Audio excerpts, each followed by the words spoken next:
tisu, kita bisa satu kita hitung ke tangan, ditekuk tangannya, kita langsung bantu Jadi pas sama ini tuh nempel. nempel. Nah, nggak bakalan muncrat, itu batu beneran saya. Nempel.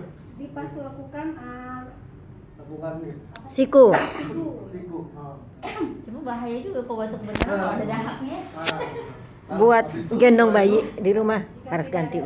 Bukan kok di sini. Tidak ada tisu, tisunya dibuang. Kalau ada tisu, tisunya dibuang. Kalau nggak ada, cuci tangan. Nah, coba sekarang cuci tangan.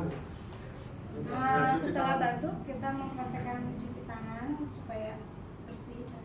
Kita ambil secukupnya handskapnya, kita usapkan ke seluruh telapak tangan, terus ke punggung tangan. Ini yang kedua.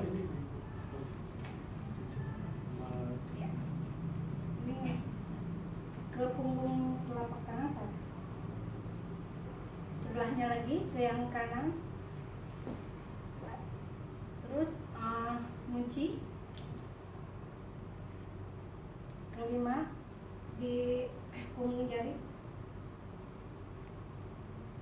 Sebelahnya lagi sama. Yang terakhir ujung jari-jari ini memutar.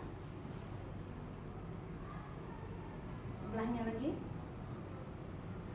Kalau dihitung Ada yang kurang nggak? Tadi ada sela-sela gini.